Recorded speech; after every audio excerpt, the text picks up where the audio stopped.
Hi எல்லாருக்கும் வணக்கம். நாங்கள் இன்றைக்கி இருக்கிறது வந்து பார்த்திங்கன்னா திருவண்ணாமலையில் இருக்கோம். இன்றைக்கி வந்து கிரிவலம் வந்து நாங்கள் பண்ண போகிறோம். எப்பொழுதுமே வந்து பௌர்ணமியில் வந்து கிரிவலம் வந்து பண்ணால் ரொம்ப நல்லதுன்னு சொல்லுவாங்க.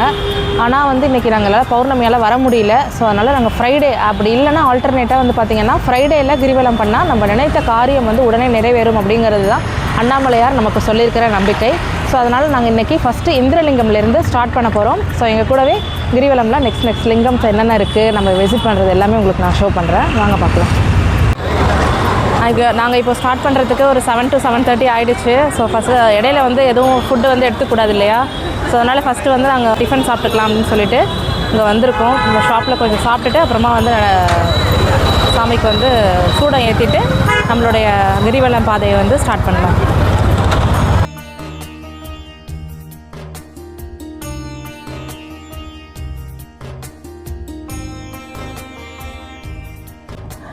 இந்த திருவண்ணாமலை கிரிவலத்தை நம்ம வந்து சுற்றி வந்தால் நம் வாழ்க்கையில் இருக்கக்கூடிய பாவங்கள் எல்லாம் நீங்குதுன்னு சொல்லி பல லட்சக்கணக்கான மக்கள் வந்து சொல்லி நான் கேள்விப்பட்டிருக்கேன். ஏன்னா எனக்கு வந்து இது வந்து கிரிவலம் ஃபஸ்ட்டு டைம். ஸோ சிவபெருமான் என்னை வந்து கூப்பிட்டு தான் நான் இங்கே வந்து வர முடியும். ஏன்னா அண்ணாமலையார் கூப்பிட்டா தான் இங்கே வந்து தரிசனமே பண்ண முடியும். அப்படி இருக்கும் பொழுது கிரிவலம் வர்றதுங்கிறது சாதாரணப்பட்ட விஷயம் கிடையாது. ஸோ நாம் இந்த அருணாச்சல மலையை வந்து ஒரு தடவை சுற்றி வந்தாலே நம்ம வாழ்க்கையில் மாற்றம் ஏற்படும் அப்படின்னு சொல்லுவாங்க. அதனால தான் நம்ம வந்து கிரிவலம் வந்து பண்ணுறோம். அது மட்டும் இல்லாமல் இந்த மலையை சுற்றி இருக்கக்கூடிய பலவிதமான லிங்கங்கள், அதாவது அஷ்டலிங்கங்கள் இருக்குன்னு சொல்லி கேள்விப்பட்டிருக்கோம். ஸோ இந்த அஷ்டலிங்கங்கள் கும்பிடுறதுனால என்ன பலன், சிவபெருமானுடைய இந்த திருவண்ணாமலையில் இருக்கக்கூடிய ரகசியங்கள் என்னென்னு சொல்லி ஒன்று ஒன்றா இந்த வீடியோவில் நான் ஷேர் பண்ணுறேன். வாங்க தெரிஞ்சுக்கலாம். திருவண்ணாமலை அப்படிங்கிற மலை வந்து பஞ்சபூத ஸ்தலங்களில் அக்னி ஸ்தலமாக வந்து காட்சி தருதுங்க. இங்கே சிவபெருமான் அருணாச்சலேஸ்வரராகவும் அம்பிகை வந்து பார்த்திங்கன்னா உண்ணாமலை அம்மனாகவும் நமக்கு அருள் பாலிக்கிறாங்க. நினைத்தாலே முக்தி தரும் மலை அப்படின்னு சொல்லி இன்னொரு பேரும் நமக்கு இருக்குது. ஏன்னா நமக்கு முன்னாடி வாழ்ந்த சித்தர்களாக இருக்கட்டும், இல்லை முனிவர்களாக இருக்கட்டும், இல்லை நாயன்மார்களாக இருக்கட்டும், எல்லாருமே வந்து சிவபெருமானை ரொம்பவே கஷ்டப்பட்டு பக்தி செஞ்சு ரொம்பவே தன்னுடைய உடல்களை எல்லாம் வருத்தி கொண்டு தான் அவங்க வந்து முக்தி அடைஞ்சாங்க, சிவபெருமானுடைய காட்சியை வந்து பெற்றாங்க. ஆனால் கலியுகத்தில் அப்படி நமக்கு எந்த விதமான கஷ்டங்களையும் சிவபெருமான் கொடுக்கல. ஏன்னா இந்த திருவண்ணாமலையை நினைத்தாலே முக்தி தரும் அப்படின்னு சொல்லிட்டு சிவபெருமானே நமக்கு வந்து சொல்கிறாரு. ஸோ நாம் வந்து இந்த கிரிவலத்தை வந்து சாதாரணமாக நினைக்காம அந்த சிவபெருமானு தான் அந்த மலையாக இருக்கிறார் அப்படின்னு நினச்சி நம்ம வந்து இந்த மலையை சுற்றி வந்து நம்ம வாழ்க்கையில் என்ன தேவையோ அந்த நம்ம முக்கியமான தேவைகளை நம்ம வந்து ஈஸியாக வந்து சிவபெருமான் கிட்ட கேட்டு நம்ம வந்து பூர்த்தி செஞ்சுக்கலாம். இதுதான் நான் வந்து என்னுடைய நம்பிக்கையை நான் வந்து பார்க்குறேன். கிரிவலம் அப்படின்னா என்ன அப்படின்னு பார்த்தீங்கன்னா, கிரி என்றால் மலைன்னு பொருள், வலம் என்றால் சுற்றி வருவது அப்படின்னு சொல்லி அர்த்தம். ஸோ அதனால தான் இதுக்கு கிரிவலம் அப்படின்னு சொல்லி பேர் வந்திருக்கு. ஸோ நம்ம இந்த கிரிவலத்தை மேற்கொண்டு முழுமையான அன்போடையும் பக்தியோடையும் சிவபெருமான் மேலே இருக்கக்கூடிய அந்த ஆத்மார்த்தமான அன்போடையும் நம்ம வந்து சுற்றி வந்தோம் அப்படின்னு சொன்னீங்கன்னா நம்மளுடைய உடல், மனம், ஆத்மா இது மூன்றையும் நம்ம சுத்திகரிக்கும் ஒரு ஆன்மீக பயணமாகவும் இது இருக்குது. நாம் இந்த கிரிவலத்தை வந்து ஸ்டார்ட் பண்ணும்பொழுதே நம்மளுடைய மனம் வந்து ஆட்டோமேட்டிக்காக அமைதியாகிறத நம்மளாலே உணர முடியும். அந்த கிரிவல பாதையில் நம்ம நடக்கும் பொழுது ஆட்டோமேட்டிக்காக நம்ம மனசில் இருக்கக்கூடிய எந்த விதமான குழப்பங்களாக இருக்கட்டும், பயமாக இருக்கட்டும், மன அழுத்தமாக இருக்கட்டும், சில பேருக்கு எவ்வளோ பிரச்சனைகளோட அந்த மலையை வந்து சுற்றி வருவாங்க. அது வந்து ஆட்டோமேட்டிக்காக நம்மளோட வாழ்க்கையிலேருந்து கொஞ்சம் கொஞ்சமாக ரிமூவ் ஆகிடும் அப்படின்னு சொல்லிட்டு நம்பிக்கைகளும் இருக்குது. இந்த மலையை சுற்றி வருவதன் மூலமாக நமக்கு வந்து பாவ நிவர்த்தி கிடைக்கிது. நம்ம எவ்வளவோ பிறவியில் எத்தனையோ பாவங்கள் செஞ்சு தான் மனித பிறவி நம்ம வந்து எடுத்திருக்கோம்.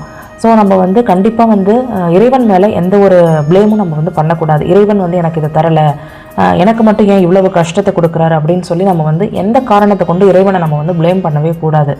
ஏன்னா நம்ம முற்பிறவியில் செஞ்சுருக்கக்கூடிய அந்த பாவங்களுடைய பலனை தான் நம்ம இப்போ அனுபவிக்கிறோம், புண்ணிய பலன்களையும் நம்ம வந்து அனுபவிப்போம். ஸோ ரெண்டுமே மாறி மாறி வர்றது தான் நம்மளுடைய வாழ்க்கை. இதுக்கும் இறைவனுக்கும் எந்த விதமான சம்பந்தமும் இல்லை அப்படிங்கிறது என்னுடைய குருநாதர் சாய்பாபா சொல்லி தான் எனக்கு இந்த விஷயமே தெரியும். ஸோ அதுக்கப்புறமா என்னோடய லைஃப் வந்து டிஃப்ரெண்ட்டாக சேஞ்ச் ஆச்சு. ஓம் நம சிவாய, ஹர மகாதேவா. நம்மளுடைய கிரிவல பாதையில் ஃபஸ்ட்டு நம்ம வந்து ராஜகோபுரம் முன்னாடி கற்பூரம் ஏற்றிட்டு நடக்கிறதுக்கு வந்து நாங்கள் தொடங்கியிருக்கோம். நான், என்னோடய சிஸ்டர், என் ஹஸ்பண்ட், அப்புறம் என்னோடய கசின் எல்லாம் வந்திருக்காங்க. எல்லாம் ஒன்றா சேர்ந்து தான் வந்து நாங்கள் வந்து நடக்க போகிறோம். நைட்டு வந்து கொஞ்சம் வெயில் கம்மியாக இருக்குன்றதுனால நைட்டு நாங்கள் வந்து நடக்கிறோம். கிட்டத்தட்ட மணி வந்து ஒரு 8 மணி ஆகிடுச்சு. 14 கிலோமீட்டர்ஸ் வந்து நம்ம நடக்கணும். கிட்டத்தட்ட 4 to 5 hours ஆகும் நம்ம நடந்து முடிக்கிறதுக்கு. இது கிரிவலம் நடக்கிறதுன்றது வந்து சாதாரணப்பட்ட விஷயம் கிடையாது. கடவுள் நம்ம அண்ணாமலையார் அழைச்சால் மட்டும்தான் நம்ம வந்து அதை நடக்க முடியும். ஸோ எங்களை இன்றைக்கி கூப்பிட்ருக்காரு. ஸோ நாங்கள் நடக்கிறதுக்கு ஸ்டார்ட் பண்ணியிருக்கோம். கண்டிப்பாக நம்ம வாழ்க்கையில் உள்ள அனைத்து வித குறைகளும் நோய் நொடிகள் எல்லாத்தையும் தீர்க்கக்கூடிய ஒரு கிரிவலமாக இது நமக்கு அமையும். ஸோ அடுத்தடுத்து நம்ம வரிசையாக என்னென்ன லிங்கம் இருக்குன்னு நம்ம தரிசனம் பண்ணிவிட்டு அஷ்டலிங்கத்தையும் நம்ம வந்து பார்க்கலாம்.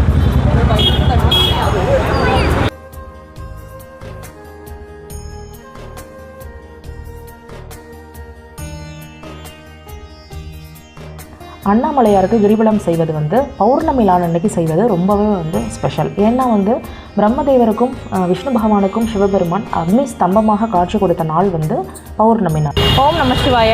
நான் சொன்ன மாதிரி ஃபஸ்ட்டு நம்ம வந்து இந்திரலிங்கத்தை பார்க்க வந்திருக்கோம். இந்திரலிங்கம் வந்து எதனால் தோன்றுச்சு அப்படின்னு பார்த்தீங்கன்னா, நம்ம தேவர்களுக்கெல்லாம் தலைவர் இருக்கார் இல்லையா, இந்திர பகவான்.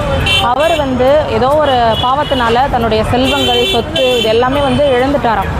அப்படி இழக்கும்போது அந்த மனவேதனையில் வந்து இங்கே வந்து லிங்கத்தை பிரதிஷ்டை பண்ணி தன்னுடைய செல்வத்தை மீட்டெடுப்பதற்காக இந்த லிங்கத்தை பிரதிஷ்டை பண்ணி பிரார்த்தனை பண்ணியிருக்காரு. அதே மாதிரி அவர் இழந்த செல்வத்தை எல்லாம் திரும்பவும் பெற்று தேவர்களுக்கெல்லாம் தலைவரான இந்திர பதவியும் அவர் பெற்றார் அப்படிங்கிறது தான் நம்பிக்கை. ஸோ நம்மளும் இந்த கோயிலுக்கு வந்து தரிசனம் பண்ணோம் அப்படின்னா நம்ம பிஸ்னஸ் ஆகட்டும், தொழில் சம்மந்தப்பட்ட பிரச்சனைகள், வேலை, பணம், கடன் இது போல பிரச்சனைகள்லேருந்து சீக்கிரமாக வந்து நமக்கு விடுதலை கிடைக்கும் அப்படிங்கிறது தான் இந்த கோவிலுடைய நம்பிக்கை. ஸோ நெக்ஸ்ட்டு வந்து நம்ம என்ன லிங்கம் இருக்குது, அதோடைய ஹிஸ்ட்ரி என்ன, அதை கும்பிட்டா நமக்கு என்ன பலன் சொல்லி தெரிஞ்சுக்கலாம்.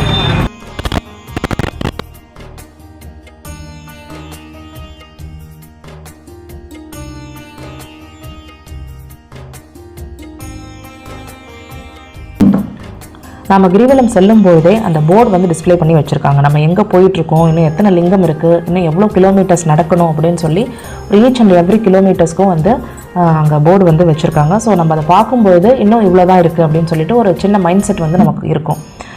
நைட்டுன்னு கூட பார்க்காம வந்து பார்த்திங்கன்னா சின்ன சின்ன குழந்தைங்களெல்லாம் கூட்டிகிட்டு கிரிவலம் வந்து பேரண்ட்ஸ் வந்து நடக்கிறாங்க.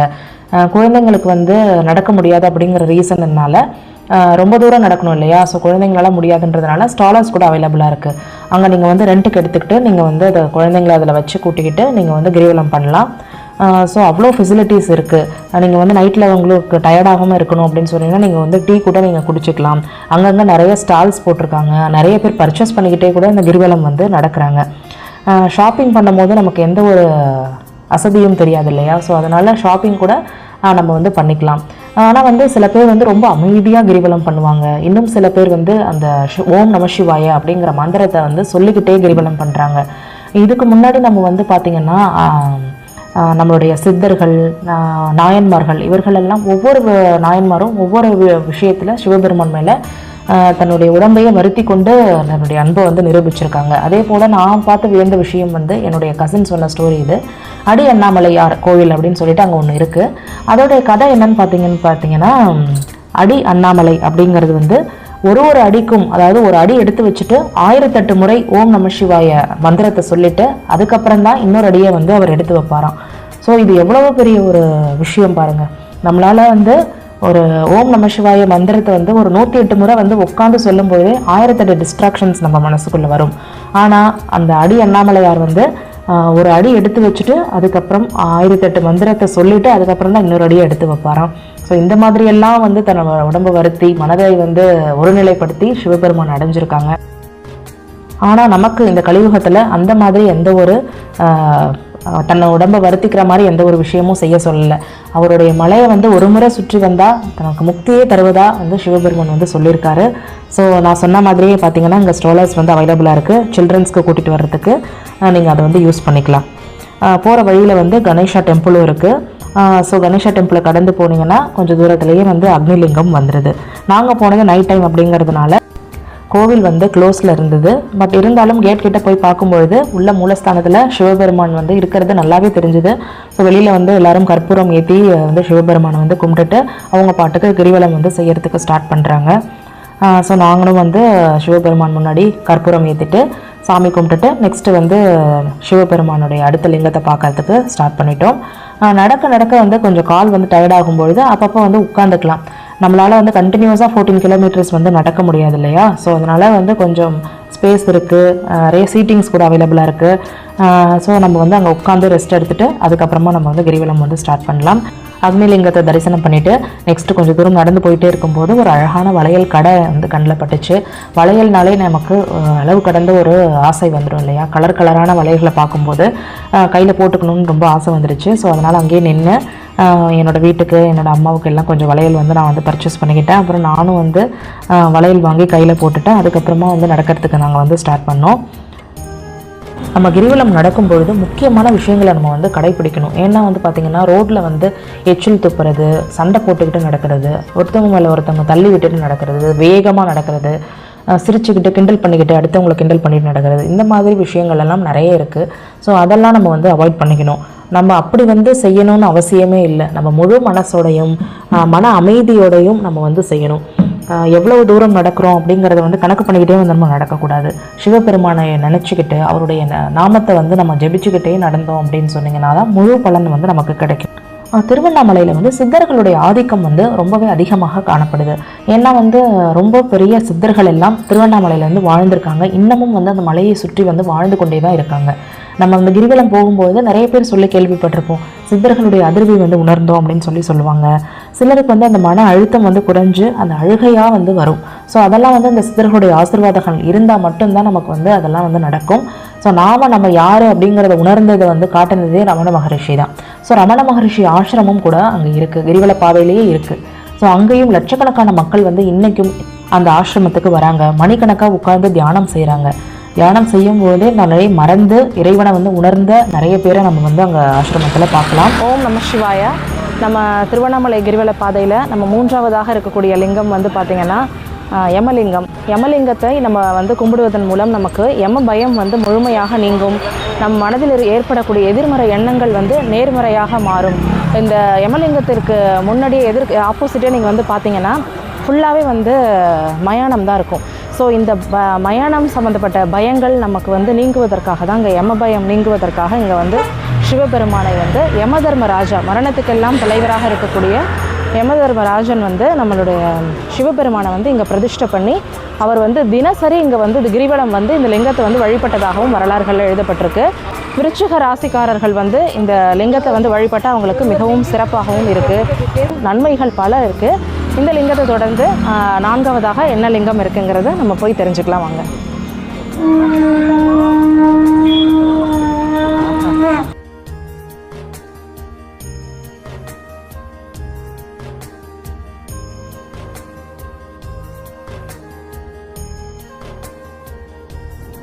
நெக்ஸ்ட் நாங்கள் பார்த்த கோவில் வந்து துர்வாச முனிவருடைய கோவில் தான். இவர் வந்து வேறு யாரும் இல்லை, சிவபெருமானுடைய ஒரு அம்சம்தான். துர்வாச முனிவர் வந்து இந்து சமய புராணங்களில் மிகவும் பிரபலமான ஒரு முனிவர்னு சொல்கிறாங்க. அதாவது மிகவும் கோபம் நிறைந்த ஒரு முனிவராகவும் காட்சி தந்திருக்காரு. அதாவது நிறைய பேருக்கு சாபம் வழங்கும் ஞானியாகவும் அவர் இருந்திருக்காரு. அவர் கொடுத்த சாபம் வந்து அவங்களுடைய வாழ்க்கையை மாற்றுவதற்காக மட்டுமாக தான் இருந்திருக்கு. அதாவது அது எந்த விதத்துலையும் அது வந்து ஒரு மனிதனுக்கு கெடுதலாக அது வந்து இருந்தது கிடையாது. ஸோ அதனால் இது உண்மையிலேயே துர்வாச முனிவர் வந்து கோபமுள்ள முனிவராக இருந்தாலும் தர்மத்தை காப்பவராகவும் அவர் இருந்திருக்காரு. மனிதர்களுடைய அகந்தையை உடைப்பவராகவும் அவர் வந்து இருந்திருக்காரு. ஸோ மனிதனுடைய சக்தியை உயர்த்தி அவங்கள வந்து நல்ல வழியில் நடத்துறதுக்காக தான் அந்த சாபங்களை வந்து அவங்களுக்கு கொடுத்தாரு அப்படின்னு சொல்லி பல புராணங்களில் சொல்லப்பட்டிருக்கு. நெக்ஸ்ட்டு நம்ம வந்து கிரிவல பாதை தொடர்ந்து நடந்து கொண்டே இருக்கும்போது வலது பக்கம் வந்து நிறைய மான்களை நம்ம வந்து பார்க்க முடியும், மயில்களை பார்க்க முடியும். இவங்கெல்லாம் வந்து இரவில் கூட தூங்காமல் நம்ம வந்து அந்த ரோடு சைடு வந்து நின்றுட்டுருக்காங்க. ஸோ அவங்கள பார்க்கும்போது ஆட்டோமேட்டிக்காக நம்ம மனசு வந்து ஒரு அழகான சந்தோஷத்தை பெறுது. அவங்களுக்கு வந்து எந்த ஒரு உணவும் வந்து ஃபீட் பண்ணக்கூடாதுன்னு சொல்லிட்டு போர்டில் வந்து எழுதி போட்டிருக்காங்க. ஸோ கண்டிப்பாக நம்ம வந்து எந்த ஒரு உணவும் வந்து அவங்களுக்கு கொடுக்கக்கூடாது. ஏன்னா வந்து அவங்களுடைய டைஜஷன் பவர் வந்து மாறிடும் அப்படிங்கிறதுனால. ஸோ காட்டுப்பகுதியில் வாழக்கூடிய எந்த ஒரு விலங்குகளுக்கும் நம்ம வந்து ஃபுட்டு வந்து கண்டிப்பாக கொடுக்கக்கூடாது. அப்படியே நம்ம நடக்கும்பொழுது சிவபுராணம் வந்து நம்ம வந்து பாராயணம் பண்ணிக்கிட்டே நடந்தோம். ஸோ அப்படியே நடந்து வந்ததில் நிருதலிங்கமும் வந்துடுச்சு. ஸோ நிருதலிங்கத்தை தரிசனம் பண்ணிவிட்டு அங்கே கொஞ்சம் நேரம் நம்ம வந்து உட்காந்துக்கிட்டோம். ஏன்னா நம்ம வந்து கால் வழியில் வந்து அடுத்தது நடக்க முடியல. ஸோ கொஞ்சம் நேரம் வந்து ரெஸ்ட் எடுத்துக்கலாம் அப்படின்னு சொல்லிட்டு கோவிலுக்கு வெளியில் கொஞ்சம் இடம் இருந்தது. ஸோ அங்கேயே நாங்கள் உட்காந்துட்டோம். ஓம் நம சிவாய. நம்ம இப்போது கிரிவல பாதையில் 4ஆவதாக நம்ம பார்க்கக்கூடிய லிங்கம் வந்து பார்த்திங்கன்னா நிருதி லிங்கம். நிருதி அப்படிங்கிறது வந்து பார்த்திங்கன்னா நிலத்தை வந்து நமக்கு குறிக்குது. நிருதி லிங்கத்தை நம்ம வந்து வணங்குறது மூலமாக தென்மேற்கு திசையிலிருந்து நமக்கு ஏதாவது ஆபத்து வரக்கூடியது இருந்துச்சுன்னா அதை வந்து தவிர்க்கக்கூடிய வாய்ப்பாகவும் இது இருக்குது. அது மட்டும் இல்லாமல் நம்ம இதுக்கு டைரக்ட் ஆப்போசிட்டில் இருக்கக்கூடிய அந்த திருவண்ணாமலை இருக்கு இல்லையா, அந்த மலை வந்து சிவனையும் பார்வதியும் ஒன்றாக இணைக்கக்கூடிய ஒரு அந்த பாயிண்ட்டை வந்து இது வந்து பாயிண்ட்டுக்கு ஆப்போசிட் சைடில் இந்த நிருதிலிங்கம் வந்து அமைக்கப்பட்டிருக்கு. பஞ்சபூதங்களில் ஒன்றான இந்த பூமியை குறிக்கும் லிங்கமானது தென்மேற்கு திசைக்கு ரொம்பவே வந்து ஸ்பெஷாலிட்டியாகவும் இருக்குது. அது மட்டும் இல்லாமல் நம்ம அபாயங்களை நீக்கக்கூடிய ஒரு சக்தி படைத்த லிங்கமாகவும் இது கருதப்படுது. அஷ்டதிக் பாலகர்களில் ஒருவராகவும் இந்த நிருதி பகவான் வந்து அமைஞ்சிருக்காரு. நிருதி பகவான் வந்து ஆரம்ப காலகட்டத்தில் பெண் தெய்வமாக வந்து காட்சி தந்திருக்காரு. அதுக்கப்புறம் ஆண் தெய்வமாக மாறி இந்த நிருதிலிங்கத்தை வடிவமைச்சு தன்னுடைய பாவங்கள் கஷ்டங்கள் எல்லாம் நீங்குவதற்காக இந்த நிருதிலிங்கத்தை வந்து வடிவமைச்சிருக்காரு. ஸோ இந்த லிங்கத்தை கும்பிடுறது மூலயமா நமக்கு மன அழுத்தம் குறையுது. அது மட்டும் இல்லாமல் நேர்மறை எண்ணங்கள் வந்து அதிகமாகும். நம்ம வீட்டில் இருக்கக்கூடிய அந்த தென்மேற்கு திசையில் இருக்கக்கூடிய ஆபத்துகள் வந்து நீங்கி நமக்கு நன்மைகள் பல நமக்கு வந்து கிடைக்குது. இந்த நிருதிலிங்கத்தை வந்து மேஷராசிக்காரர்கள் கும்பிட்டா அவங்களுக்கு மிகவும் சிறப்பாகவும் கருதப்படுது.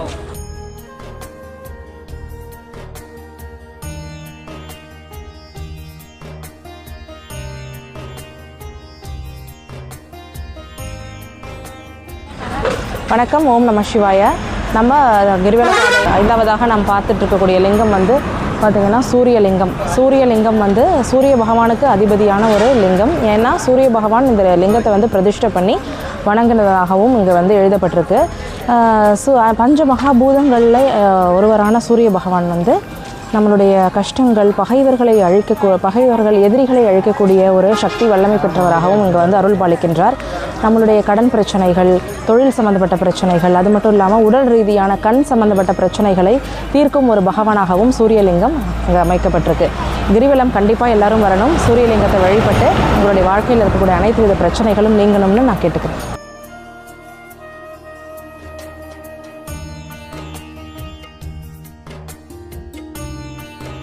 கிரிவலம் பாதையில் எல்லா லிங்கமும் கவர் பண்ணிவிட்டோம். இன்னும் ரிமைனிங் வந்து 3 லிங்கம்ஸ் இருக்குது. ஸோ நெக்ஸ்ட்டு நம்ம வந்து ரீச் ஆக போகிற லிங்கம் வந்து வருணலிங்கம். ரொம்ப சீக்கிரம் முடிஞ்ச மாதிரி இருக்குது. நினச்சும் ரொம்ப லேட்டாகவும் கஷ்டமாக இருக்கும்னு சொல்லிட்டு நடந்த மாதிரியே எங்களுக்கு ஃபீல் ஆகல. ரொம்ப நல்லா இருந்தது இந்த ஃபீலு. ஸோ நம்ம வருணலிங்கத்தை பார்க்கலாம்.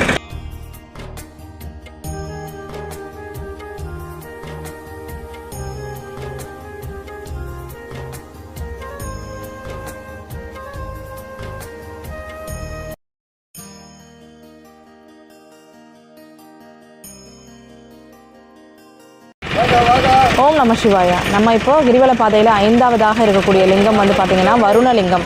வருணலிங்கம் அப்படின்னாலே நம்ம மழைக்கு, நீர், கடல் இது சம்மந்தப்பட்ட வருணதேவன் அவரை குறிக்கக்கூடிய ஒரு லிங்கம் தான். அவர் வந்து வருணதேவன் வந்து இந்த லிங்கத்தை பிரதிஷ்டை பண்ணி மழை சம்மந்தப்பட்ட பிரச்சனைகள், நீர் சம்மந்தப்பட்ட பிரச்சனைகள் தீரணும் அப்படிங்கிறதுக்காக வழிபாடு செய்த இடமாக இது இருக்குது. ஸோ நம்ம இங்கே வந்து சிவலிங்கத்தை வந்து நம்ம தரிசனம் பண்ணோம் அப்படின்னு சொன்னாக்கா நம்ம நீர் சம்மந்தப்பட்ட பிரச்சனைகள் எல்லாம் நமக்கு வந்து நீங்கும். அது மட்டும் இல்லாமல் நம் பிறவியில் இருக்கக்கூடிய பலவிதமான கர்மங்கள் எல்லாம் நீங்கி நமக்கு நேர்மறை ஆற்றல்களும், அது மட்டும் இல்லாமல் நம்ம நன்மைகள் பலவும் நமக்கு வந்து பெருகக்கூடிய வாய்ப்பும் இந்த வருணலிங்கத்தில் இருக்குது. வருணதேவன் வழிபட்டதுனால நமக்கு மழை சம்மந்தப்பட்ட பிரச்சனைகள் எதுவும் இல்லாமல் வாழ்க்கையில் செழிப்பும் சீரும் சிறப்புமாக இருக்கக்கூடிய ஆற்றல் பெற்ற லிங்கம் இந்த வருணலிங்கம். ஸோ நம்ம கண்டினியூஸாக நெக்ஸ்ட்டு வாயுலிங்கம் இருக்குது. ஸோ வாயுலிங்கம்ல என்ன இருக்குதுன்னு போய் சொல்லி பார்க்கலாம் வாங்க.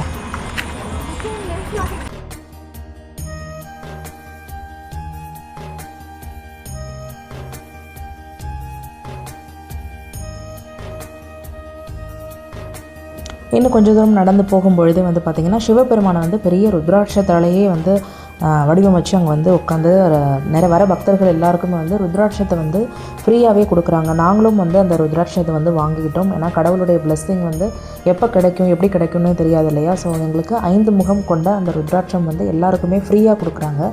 ஸோ அதை வாங்கி நம்ம வந்து வச்சுக்கலாம். ஸோ நெக்ஸ்ட்டு வந்து போகிற லிங்கம் வந்து பார்த்திங்கன்னா வந்து வாயுலிங்கம். திருவண்ணாமலை கிரிவல பாதையில் உள்ள அஷ்டலிங்கங்களில் வாயுலிங்கம் ரொம்பவே சிறப்பு. ஏன்னா வாயுனா காற்று, அதனால் வாயுலிங்கம் அப்படிங்கிறது வந்து இங்கே பெயர் கொண்டிருக்கு.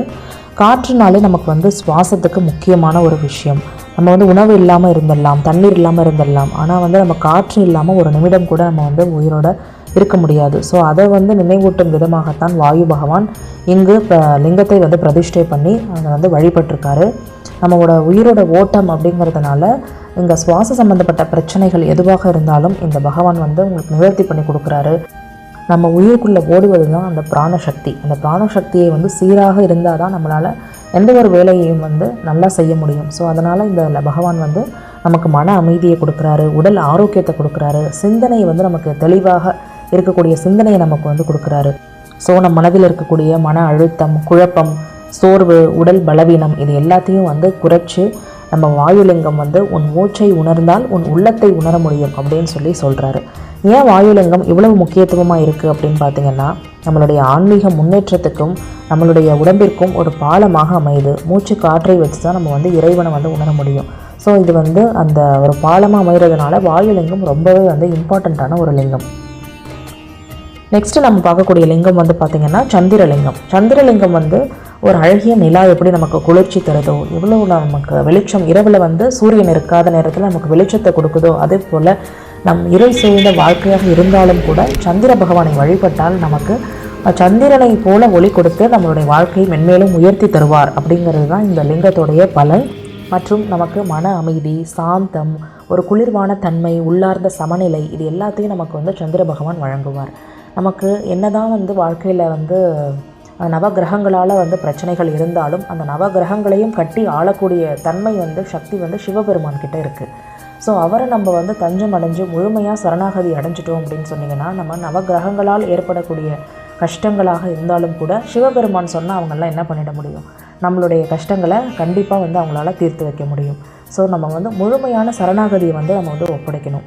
அறகுறையான மனதோடையும் நம்பிக்கை இல்லாமல் ஏதோ நம்ம வந்து பண்ண சொன்னாங்களே அப்படின்னு நம்ம பண்ணிட்டு போவோம் அப்படின்னு சொல்லிட்டு எந்த ஒரு காரணத்தை கொண்டு நம்ம அந்த விஷயத்தை பண்ணக்கூடாது. முழுமையான சரண்டர் தான் நமக்கு வந்து கடவுள்கிட்ட இம்பார்ட்டன்ட். ஸோ நம்ம வந்து முழுமையாக சரணாகதி அடைச்சு 100% நம்பிக்கை வச்சு நம்ம இந்த வழிபாட்டை செஞ்சு வந்தோம் அப்படின்னு சொன்னால் அடுத்த செகண்டே உங்களுக்கு அந்த பலனை வந்து நீங்கள் உணர முடியும். நம்ம வாழ்க்கையில் எவ்வளவு பெரிய இன்னல்கள் தடைகள் இருந்தாலும் இந்த ஒரு கிரிவலம் சுற்றி வந்தால் போதும், சிவபெருமான் நமக்கு கண்டிப்பாக அந்த தடைகளை எல்லாம் தகர்த்தெறிந்து விட்டு நமக்கு என்ன தேவையோ அதை கண்டிப்பாக கொடுப்பாருங்கிறதுல எந்த விதமான சந்தேகமும் இல்லை. அடுத்ததான் நம்ம பார்க்கக்கூடிய லிங்கம் வந்து பார்த்திங்கன்னா குபேரலிங்கம். குபேரன் அப்படின்னாலே நமக்கு முதல்ல நினைவுக்கு வர்றது செல்வம், ஐஸ்வர்யம், இதெல்லாம் தான். ஒரு மனிதனுக்கு வாழ்க்கையில் தேவை வந்து செல்வம் மட்டும் இல்லை, மன நிம்மதி வந்து அதை விட ரொம்ப முக்கியமாக இன்றைக்கி இருக்குது. இன்றைக்கி இருக்கக்கூடிய காலகட்டத்தில் மன அமைதி கிடைக்கிறதுங்கிறதுக்கு தனியாக ஒரு டைம் ஸ்பெண்ட் பண்ணி நம்ம போய் வந்து தியானம், மெடிடேஷன் இதெல்லாம் பண்ணி தான் நம்ம வந்து அடைய வேண்டியதாக இருக்குது. பட் இருந்தாலும் நமக்கு முழு மன அமைதி வந்து ஆட்டோமேட்டிக்காக கிடைக்கணும் அப்படின்னு சொன்னிங்கன்னா நமக்கு இந்த குபேர லிங்கத்தை வழிபட்டால் கண்டிப்பாக நமக்கு வந்து ஐஸ்வர்யங்களோடு சேர்த்து மன நிம்மதியையும் நமக்கு அளிக்கின்றார். ஸோ நாங்கள் எங்களுடைய கிரிவலத்தை வெள்ளிக்கிழமை நைட்டு 8:30க்கு ஸ்டார்ட் பண்ணி சனிக்கிழமை காலையில் 4 மணிக்கு தான் நம்ம வந்து முடித்தோம். ஸோ நல்லபடியாகவே ரொம்பவே அழகாக பீஸ்ஃபுல்லாக சிவபெருமானை உணர்ந்து ரொம்ப ஹாப்பியாக நாங்கள் வந்து ஃபீல் பண்ணி இந்த கிரிவலத்தை வந்து நாங்கள் முடிச்சுட்டு காலையில் போயிட்டு சிவபெருமானை உள்ளே வந்து அண்ணாமலையாரை தரிசனமும் பண்ணியாச்சு. அண்ணாமலையாரையும் உண்ணாமலை அம்மாவையும் ரொம்ப அழகாக நாங்கள் வந்து தரிசனம் பண்ணோம். அவ்வளோ பெரிய க்யூ அங்கே வந்து இருந்தாலும் எங்களுக்கு அந்த டைம் போனதே வந்து எங்களுக்கு தெரியல. ரொம்ப அழகாக தரிசனம் எங்களுக்கு வந்து கிடச்சிச்சு. இந்த அண்ணாமலையாருடைய கிரிவலத்தையும் நாங்கள் வந்து ரொம்ப அழகாக பீஸ்ஃபுல்லாக நாங்கள் வந்து செஞ்சு முடித்தோம். இன்னும் அடிக்கடி இங்கே வந்து கிரிவலம் வரணும்னு சொல்லி பிளானும் பண்ணியிருக்கோம். நீங்கள் உங்களுடைய வாழ்க்கையில் பிரச்சனையில் இருக்கீங்க, அடுத்த முன்னேற்றம் வந்து கிடைக்கணும், ஒரு சின்ன விஷயம் செஞ்சால் கூட நம்ம வந்து கடவுளை முன்னிறுத்தி தான் நம்ம வந்து செய்கிறோம். அதே போல் வாழ்க்கையில் உயரத்துக்கு அடையணும், ஒரு உயரத்தில் நம்ம வந்து இருக்கணும் அப்படின்னு நினைக்கும் பொழுது நம்ம வந்து ஒரு சின்ன ஒரு வேண்டுதலோ இல்லை சின்ன ஒரு இறைவனுக்காக ஒரு அர்ப்பணிப்போ செஞ்சால் மட்டும்தான் நமக்கு இறைவன் நமக்கு சீக்கிரமாக அந்த பலனை திருப்பி கொடுப்பாரு. ஸோ நீங்களும் கண்டிப்பாக திருவண்ணாமலைக்கு வந்து அண்ணாமலையாரை சுற்றி நீங்கள் வந்து கிரிவலம் வாங்க. வந்ததுக்கப்புறம் உங்களுக்கு லைஃப்பில் கண்டிப்பாக சேஞ்சஸ் தெரியும். உங்களோட லைஃப்பில் நீங்கள் எங்கே நினச்சிங்களோ அதையும் தாண்டி சிவபெருமான் உங்களை வந்து வைப்பார். இதில் எந்த விதமான சந்தேகமும் யாருக்கும் இருக்க வேண்டாம். ஸோ கண்டிப்பாக திருவண்ணாமலை கிரிவலம் எல்லாரும் வாங்க. இந்த வீடியோ உங்களுக்கு யூஸ்ஃபுல்லாக இருந்துச்சுன்னா நீங்கள் வீடியோவை லைக் பண்ணுங்கள், ஷேர் பண்ணுங்கள், சேனலை சப்ஸ்கிரைப் பண்ணி சப்போர்ட் பண்ணுங்கள். இன்னும் நிறைய டிவோஷனல் ஸ்டோரியோட உங்களை நெக்ஸ்ட் டைம் மீட் பண்ணுறேன்.